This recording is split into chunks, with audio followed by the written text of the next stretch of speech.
with the Mustang. As mentioned in the last video, today what we're going to be trying to do is getting the wheels back on the car and dropping it down and torquing the control arms. But before I do that, I'm going to drop the drive shaft and try to get these e-brake cables hooked up. They are a bear. They really suck. In other news, I did get the hood back on the car. I still got to line up the fenders and everything. But I did have one little thing that I wanted to show you guys out there. Oh, sway bar. I don't know if you can see it, but down inside of there, you can see I've got a new pivot stud for the trunk strut in there. It doesn't actually go here. The old pivot stud goes right here, and it rusted off and broke off. So I tried to stick a new pivot stud in the hole that's down here on the bracket, and when I try to close the trunk, it's like an inch from closing. And unfortunately, as you can see, it's a tight space, so I can't drill it out without risking damaging anything. And if I drilled it, it'd have to be in an angle. So it's like pressed in there and made factory into the bracket, and you can't take the bracket off. So if anybody has any suggestions, please leave them in the comments so that I can get the struts back on my trunk. And of course, guys, you definitely want to be safe. So you're going to jack the vehicle up on the rail here. You want to put the jack about a foot and a half back from the very beginning of where this rail starts, and then after you jack it up, you're going to put your jack stand up there at the beginning of the rail. Then repeat the process on the other side. From the previous video, I do already have jack stands on the torque boxes, so yeah, safety. And on the passenger side, you want to be a little bit extra careful because you do have lines running along this side. You got brake lines and fuel lines, so just make sure that you're not pinching anything. So after you get your car up in the air, you're going to break your drive shaft bolts loose. They are very hard to break loose. They are 12 millimeter 12-point bolts. If your e-brake is broken, then it's pretty tricky. Well, what I had to do was put the tires back on the car and jam some cinder blocks up underneath of the tire so that the tire would not spin anymore, and then remove the bolts. Like I said, if it would focus here, they are 12-point bolts, so do not use a 6-point wrench on these. Use a 12-point. And also, if you do have these type of wrenches, this is ideally what you want to use, the offset box wrenches. I got these as a gift for Christmas, a belated Christmas gift. Thanks, Dad. Could have used them about a month ago, but they're coming in handy right now. So after you break those loose and get them all the way out, your drive shaft's probably going to stick there, so you're just going to take a pry bar and get it up in there and, you know, knock it loose, and the drive shaft will drop down.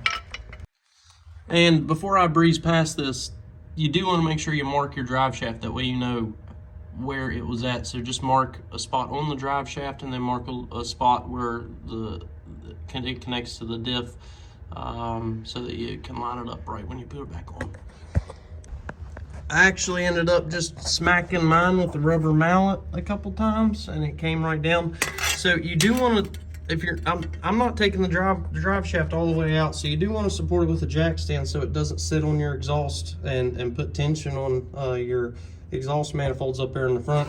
But essentially, the reason we dropped it is so that we have easy access to this right here. As you can see, the T furthest away from the camera is where the e-brake handle connects to the cables, and then those little circles up there are where the clips on the brake cables slide through. So I'm going to go ahead and get these cables routed to show you kind of where they go.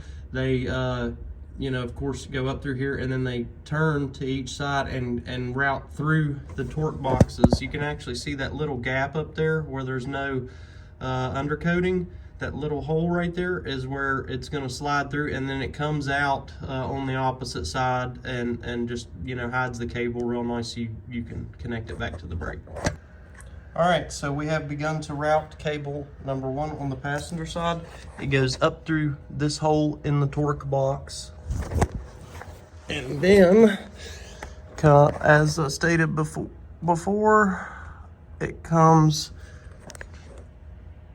out of the hole and then comes and routes around here and up and actually clips into those little circles. And then you see I have the end of the cable in that T over there, and then forward even through in this little retainer to hold your cable in place. So I'm gonna go ahead and get the second cable on there so that we can get tension on both sides of this T, and then we'll move on to the next step, which is getting the brackets in place so that the cable's secure to the car. Also, one little tip here, you want your cables to last a long time and move easily inside the line and not seize up like mine did. That when you install these new cables, get some grease down in here, get some motor oil down in here, WD-40, PB Blast, or whatever you have on hand that's a lubricant and protectant. You're going to want to just put it down inside there with the cable. That way everything stays nice and lubed up and protected from the elements. And in case you didn't see in my last video, we replaced the control arms. So when you do that, you have to cut this tab off of the top of the cable bracket, this bracket that holds your e-brake cable and your ABS sensor. So you just kind of grind it off, make it round, and then thread it on your new cable and then mount it back up where it came from. As stated previously, you want to feed the cable up through the torque box. I just wanted to kind of give you a close look. It's going to be this hole that's towards the middle here. And when you feed it through there,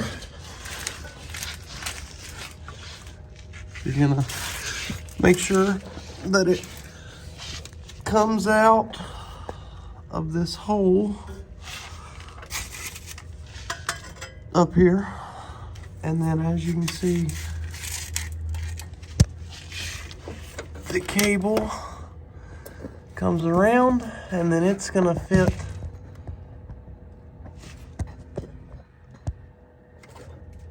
focus for me.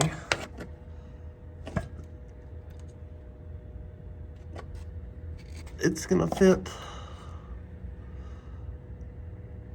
right up in this other side. There we go. And snap in place.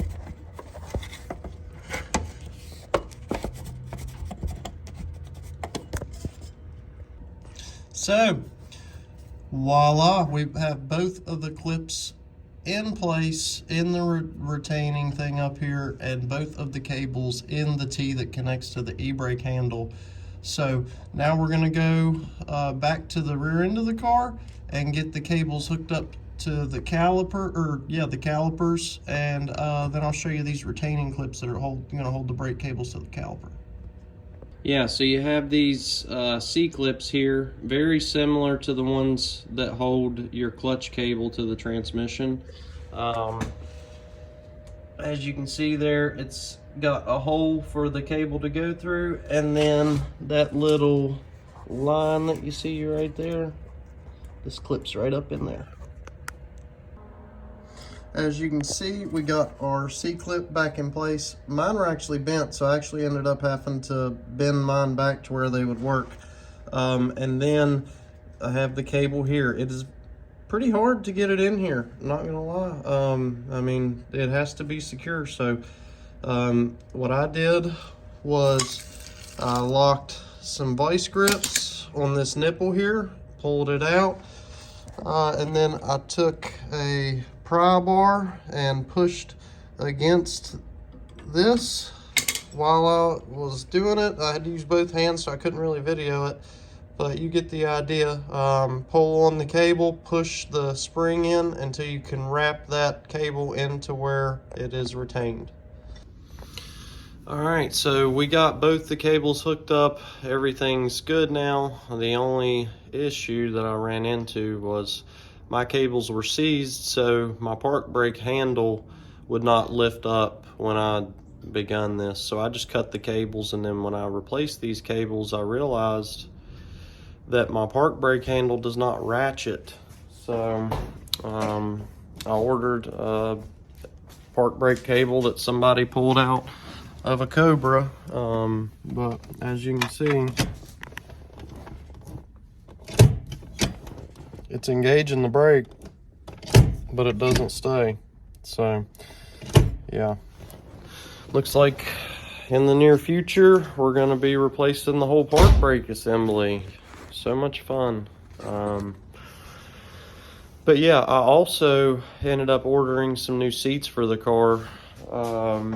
Those will be coming in about a week. It says they'll be here the 23rd, but as you can see, my seat has like a little rip in it there, and then the driver's seat's mangled. But these new seats, they're gonna look great in here. I got some tan leather seats and new brackets and everything, so we'll be installing those in the coming weeks. But yeah, I hope this video helped you out in some way.